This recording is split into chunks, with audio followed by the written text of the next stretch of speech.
est fait ici, d'une heure. Donc dans cet atelier, j'ai une dame un peu âgée qui a, on va dire, plus des problèmes de remise en mouvement, même si elle est bien.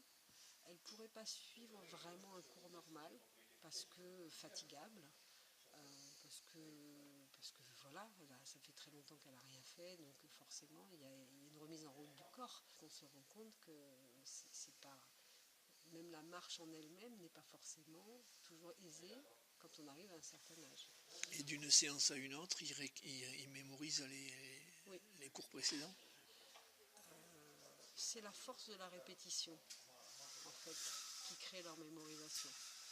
Et donc à un moment donné, on crée des repères, on crée des moyens mémotechniques sur lesquels ils s'appuient pour se repérer.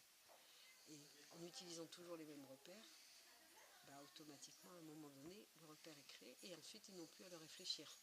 De toute manière, pour cette catégorie d'individus et d'âge,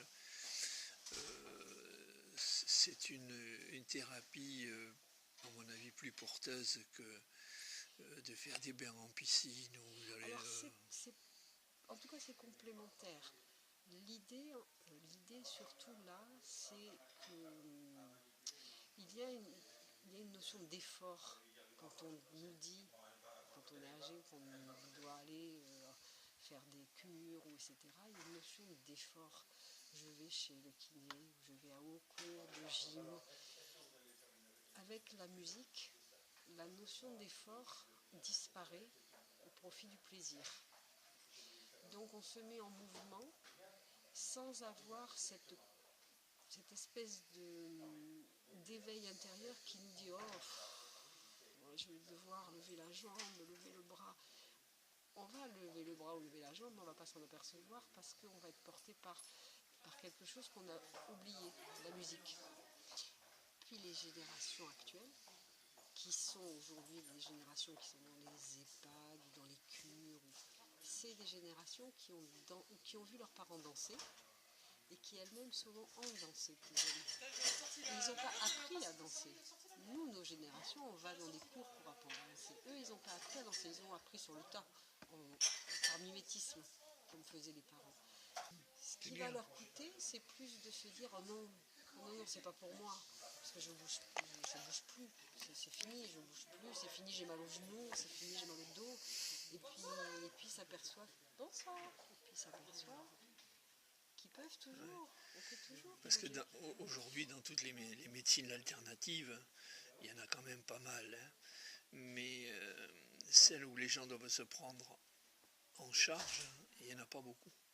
Parce que c'est toujours ils sont toujours assistés dans quelque chose. Mais là, on leur demande de participer. De participer.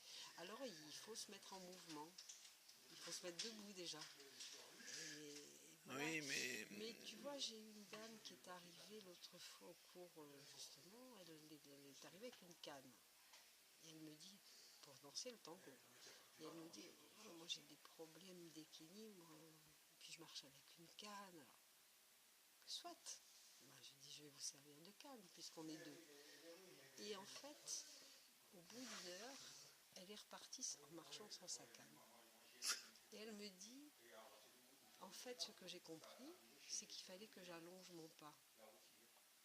Uniquement ça. Au bout d'une heure, elle avait juste capté qu'il ne fallait pas qu'elle regarde ses pieds pour avoir de l'équilibre et qu'il fallait qu'elle allonge un petit peu son pas. Et on a travaillé là-dessus, sur la musique et sur le fait d'allonger un peu son pas et de se redresser. Plutôt que d'être voûté, recroquevillé sur soi avec le regard qui va vers le sol, revenir sur une verticalité